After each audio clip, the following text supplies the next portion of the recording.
अगर आप हमारे चैनल पर नए हैं तो आप हमारे चैनल को जरूर सब्सक्राइब करें, लाइक करें, बेल आइकॉन के बटन को दबाएं ताकि तुरंत आप तक ऐसे अनुभव और मानव धर्म परिचय पहुंच सके और आप इन वीडियो के द्वारा आप अपने मानव जीवन को अच्छा बना पाए। मोंगरक्षा तलाव पार्ट 1। सत्ययुगातील गोष्टी आपण इतिहासात वाचतो। रामायणात असा उल्लेख आहे की जेव्हा श्रीराम 14 वर्षे वनवासाला गेले होते तेव्हा भरताने श्रीरामाच्या पादुका राजसिंहासनावर ठेवून त्यांच्या नावाने राज्यकारभार सुरळीत चालविला होता। हेतू हा की श्रीराम हा सत्य आचरण करणारा मर्यादा पुरुषोत्तम होता। तीच लक्षणे त्यांच्या पादुकांत होती, त्यामुळेच राज्यकारभार सुरळीत चालला। परंतु या कलियुगात सुद्धा पादुकांना तेवढेच महत्त्व आहे, महात्यागी बाबा जुमदेवजींच्या रूपात। बाबा जुमदेवजी हे मोंगरक्षा तलाव येथे गेले असतानाची ही घटना आहे। एक जोडनाव जी पाण्याने संपूर्ण भरून सुद्धा तलावात डुबता तरंगत होती आणि त्यात असलेला सेवक जिवंत राहिला। हा एक परमेश्वराचा साक्षात्कार आहे। 1978 सालातील एप्रिल महिन्याची गोष्ट। महान त्यागी बाबा जुमदेवजींनी परमेश्वराबद्दल मानवाला जागविण्याकरिता नेहमीप्रमाणे 7 सेवक सोबत घेऊन रामटेक तालुक्यातील काही गावात दौरा काढला। महात्यागी बाबा जुमदेवजी नागपूरच्या आपल्या सेवकांसोबत नागपूर रामटेक वरून भंडारबोडी येथील परमात्मा एक सेवक दुग्ध उत्पादक सहकारी संस्थेत पोहोचले। तेथे बाबांचे भगवतकार्यावर मार्गदर्शन झाले। दुसऱ्या दिवशी 2 एप्रिलला बाबांनी सेवकांना 5 बैलगाड्या बरोबर घेऊन कांद्री येथे दौरा केला। तेथे भगवतकार्याची चर्चा आणि बाबांचे मार्गदर्शन होऊन मुक्काम केला। 3 एप्रिलला पंचाळा येथे दौरा होऊन 4 एप्रिलला मंगरली या गावात दौरा केला। या गावाच्या दौऱ्यात नागपूरसह लोहारा, कांद्री, सिवनी, भंडारबोडी, सालेमेटा, पंचाळा, मांडवी या गावातील बरेच सेवक होते। मंगरली हे गाव घनदाट जंगलाच्या मध्यभागी वसलेले 15 ते 20 घरांचे छोटेसे गाव आहे। या गावात या मार्गात आलेले 2 सेवक राहत होते। त्यांपैकी एक सेवक बाहेरगावी लग्नाला गेला होता म्हणून बाबांचा मुक्काम दुसऱ्या सेवकाकडे झाला। ज्या सेवकाकडे बाबा थांबले होते त्या ठिकाणी त्या सेवकाचा मामा पण थांबला होता। तो म्हातारा होता। त्याला 15 दिवसांपासून सारखा ताप येत होता।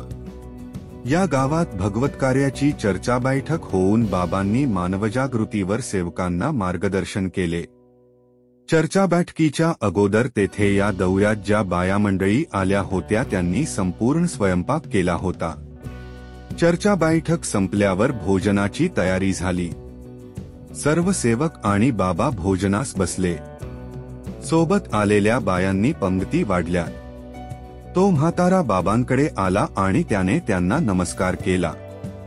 त्या पंक्तीतच तो बाबांच्या आदेशानुसार जेवायला बसला। जेवण झाल्यावर तो बाबांजवळ पुन्हा आला आणि बाबांना नम्रपणे म्हणाला की बाबा आपण धन्य आहात। मला 15 दिवसांपासून खूप ताप होता, त्यामुळे मी जेवलो नव्हतो। पण आपल्या आगमनाने आणि मार्गदर्शनाने माझा ताप नाहीसा झाला आणि आज मी पोटभर जेवलो। हा किती मोठा चमत्कार आहे की बाबांच्या आगमनाने आणि मार्गदर्शनाने सेवकांनाच नव्हे तर इतरांना सुद्धा परमेश्वरी कृपेचा लाभ मिळतो आणि त्यांचे दुःख नाहीसे होते। जो सेवक बाहेरगावी लग्नाला गेला होता त्याचे नाव होते शेरकी। तो रात्री लग्नावरून परत आला। त्या रात्रीला मंगरली या गावातच मुक्काम झाला। दुसऱ्या दिवशी म्हणजे 5 एप्रिलला शेरकी नावाच्या सेवकाने बाबा जुमदेवजींना विनंती केली की बाबा येथून 10 मैलांवर मोंगरक्षा नावाचा एक ऐतिहासिक तलाव आहे। त्याच्या 4ही बाजूंनी घनदाट जंगल आहे। फार सुंदर दृश्य आहे। आपण तेथे सर्वजण वनभोजनास चलावे। त्यावर बाबांनी संमती दिली। साधारणतः माणसे व बाया मिळून 60 सेवक हजर होते। सर्वांनी चहापाणी नाश्ता घेतला आणि सर्वजण वनभोजनास जाण्याची तयारी करू लागले। सामान घेऊन जाण्याकरिता बैलबंडीची आवश्यकता होती. तेव्हा सेवकाचा म्हातारा मामा म्हणाला, एक बंडी आहे, त्याचे बैल म्हातारे आहे. त्यातील एक बैल असा आहे की तो जुंपल्यावर खाली बसला तर उठतच नाही. त्याच्या अंगावरून ट्रक गेला तरी तो उठत नाही. हे शब्द बाबांनी ऐकले. तेव्हा बाबा म्हणाले, बंडीला त्या बैलालाच जुंपा. काय होईल ते परमेश्वर करील आणि लवकर वनभोजनास चला.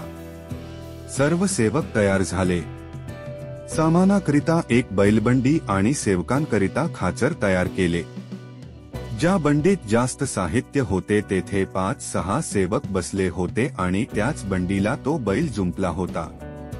ती बंडी नागपूरचा एक सेवक श्री जगन्नाथजी सोनकुसरे चालवत होता. तो म्हातारा पण बाबांबरोबर वनभोजनास आला.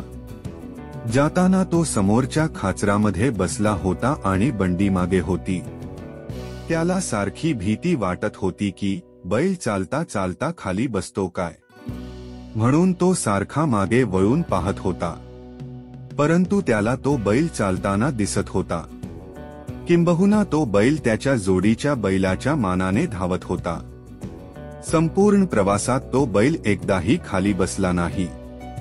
त्यामुळे या बसक्या बैलाचे त्या म्हातायाला आश्चर्यच वाटत होते. बाबा आणि सर्व सेवक मोंगरक्षा तलावापाशी पोहोचले. हा तलाव भंडारा जिल्ह्यात आहे. चांगलीशी जागा पाहून झाडाच्या सावलीत सर्व सामान उतरविले. तेथे स्वयंपाकाकरिता काळ्या दगडांची जमवाजमव केली. चूल तयार केली.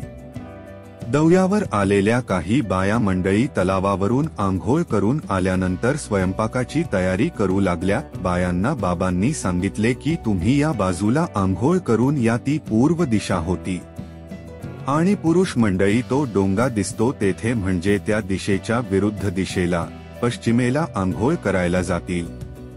मुक्काम दक्षिण दिशेला होता. स्वयंपाकाला सुरुवात झाल्यावर बाबा सर्व सेवकांना पुरुष म्हणाले की 4-5 सेवक येथे थांबा आणि बाकीचे सर्व आंघोळ करायला चला. त्याप्रमाणे सर्व सेवक बाबांसोबत डोंगा असलेल्या बाजूला पश्चिमेला आंघोळ करायला निघाले. तेथे पोहोचल्यावर काही सेवकांना पोहणे माहीत असल्यामुळे त्यांनी पोहण्यासाठी बाबांची परवानगी मिळण्यासाठी त्यांना विनंती केली. तेव्हा तेथे वनखात्याचा चौकीदार होता. त्याने त्यांना पोहायला जाऊ नये यासाठी विनंती केली. कारण तलावात सुरुवातीलाच 2 हत्ती, पुढे 3 हत्ती आणि मध्यभागी 4 हत्ती पाणी आहे. संपूर्ण तलावात खूप जाळे आहे. त्यामुळे येथे कोणीही कोळी मासोळी पकडायला आत जात नाही.